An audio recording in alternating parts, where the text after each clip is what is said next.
mentioned that you can write your first draft in 30 days sometimes. Well, I do nano every year. So How much time have you spent plotting before you? I will take probably, if you put all the time together, if I was doing it full time, it's about a week to plot a book.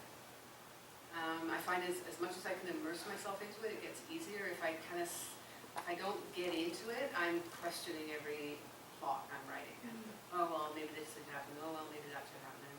If I immerse myself into it and try to write out just a scene description for 60 scenes in a day, I'm much happier with the result.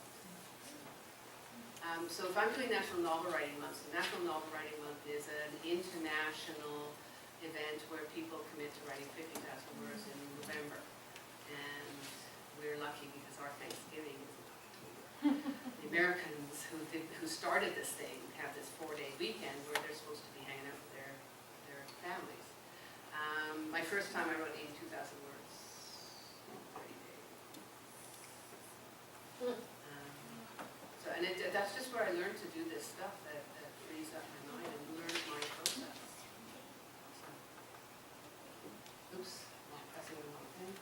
Perfection is when you revise and you look at your character and make sure that your characters are consistent on the page and they're not doing anything that, they're doing things that are surprising, but they're not doing anything that goes, well, that person would never do that. Your story, that it's flowing the way you need it to go, that your plot is believable. Anybody seen the movie Black Hat? Or any movie of us, anybody planning to see the movie Black Hat? Can I spoil it for you? I don't know, is it good? Okay, then Okay, I would recommend you don't go to see it unless you're going to see it for beautiful people on the screen. Their plot and flow were flawed. So they had things happening in this plot that would never happen. So they had the NRA refused to help when terrorists were blowing up nuclear power plants. The whole thing is about cornering the tin market. What's wrong with you? The biggest problem I had to watch it, like it was so bad, I'm watching it to the end going, but the people were beautiful, so it's okay. The problem with it is they had a story that should have been more of a die-hard pacing, and they paced it like Blade Runner. Blade Runner is a thoughtful essay on the meaning of what is human. And so if anybody's seen it, you know that it's slow and measured, and there's lots of you go, well, did they really say that? Did they really think that? That doesn't belong in a thriller. And it was just like, I'm going, why is he thinking long thoughts about whether he's going to hack into this thing? Of course he's going to do it. And so what you want to do when you get into revising is look, is your flow, is your pace right for the story you're telling? I was very disappointed in Michael now. I have a question. Do you feel like when you finish something that it's as good as it's going to get? Is that the point where you say this is, because I mean, just as you're talking about this, I think about like first and second year university when I'm writing papers for my classes, and I revise and revise and revise, and I could do it to the end of my days, and it still would never be perfect, but eventually I have to hand the thing in. And I think, well, it still stinks, but I've worked hard on it, so there you go. It's about your internal voice, right? Yeah. Yes, I've proofread my books and uploaded versions with errors corrected. It just happens. Now they're as perfect as them. Yeah. Every time I look at it, like I do that, I go, oh, I should proofread all the books because I kept making this mistake. Did I make it in those? And I look at it and go, oh, well, perhaps this should happen. Perhaps that should happen. And I go, no, it's done. Yeah. Like, no story is ever perfect. So you have to find the time. Particularly if you're going to self-publish, you have to find a time when you think this book is done. If you're submitting, you still have to find that time. Is this, so when you're publishing traditionally, your end point is this good enough to sell to somebody who will then make it better to publish it? But you self-publishing is like, is this as good as I can make it? Then it's ready to go. Okay. I do a separate editing phase, so I revise, I look at all the structure of the thing, I look at my characters, I make all kinds of notes and then fix it, and then I start doing the finer work, the editing, if I got the right words there, and the polishing. I actually record my books. I learned that reading it out loud doesn't work for me because I just start reading it faster. But if I'm recording it as if I was going to do an audiobook, I find the most amazing things in that. So, but this is not for the first draft. None of this is for the first draft. Yeah. You write your first draft. It's like that dance like nobody's watching. Right? Nobody's going to read it. Do you set yourself a deadline? Well, I have this chart up on my wall for the entire year. So I'm hoping that book I'm drafting right now, I'm hoping to be able to get into shape for publishing in April or May. One of the things that I have that I don't really control that much is I have somebody beta read it. So when I've got it to the point where I think it's right and I've caught most of the typos and grammar errors, I give it to somebody who reads that genre. I'm fortunate enough that my mother is a romance nut and is not, like, she's quite happy to tell me what's wrong with it.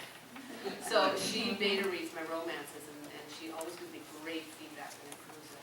But I always find somebody else to read it. I lose control over that timeline. Like, so, like I plan to give people a certain amount of time and I just have to wait till they're done. But yeah, I give myself deadlines. I was very upset with myself last year because of my broken arm. That like I had books that should have been published a month earlier, but I was so slow at everything that but I got all the books published. So, but they were supposed to be published a little further apart than what they were. But I'm a project manager by trade, so milestones and deadlines are my thing.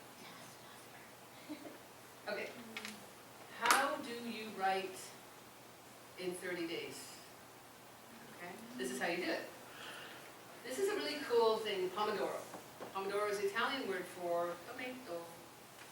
Some guy who was using this timer, and he realized he could create a productivity thing. That's why it's called Pomodoro. You find an app that'll do this for you, it's great. But you can do it with a timer. This works for everything, not just writing. For 20 minutes, you do the thing that you were supposed to be doing. You take a 5-minute break, and you repeat. And then about every 4, you take like a half an hour. You give yourself a big break. I wrote, I think, 11,000 words in one day by using this method. And just like, because you know you can do something else, like it takes the distractions away, because in 5 minutes you can look on Facebook. And then you go back to writing, and you just, so I find, now that both my hands are typing, I'm back up to being able to write. In 15 minutes, I can write about 500 words. So, I mean, it helps you with your speed, helps you with your focus. If you're a goal-setting person, set goals. There's a tool on the website that it's just a little graph and a little, kind of keeps track of how many words you're supposed to write today, how did you do. But it also has a line where it's cumulative. So some days you'll write more, some days you'll write less. Are you writing less more than you're writing more? And it just, like those things, like I will actually, using the Pomodoro and the goal setting, I will realize I really only have to write another 100 words to meet my goal, and I'll write another 500. Because I get engaged in the story. Write or Die is something I've never used. That's what it looks like if you find it. It's drwicked.com. Write or Die, you tell it what you want to do, and if you stop pounding the key, it will set off an alarm. It will throw a giant spider picture in front of you. It will start eating the words you've written. I can't. Because sometimes I have to think. And then write with others. I don't know if any of you have sort of gone to a write-in of any sort, but sitting there where other people are writing is just, it's a vibe. I know that sounds so stupid, but there's just this feeling of validation and community when you're writing and other people are writing. There is, I think it's called the Vancouver Writers Meetup, but there's a bunch of meetups where people will write.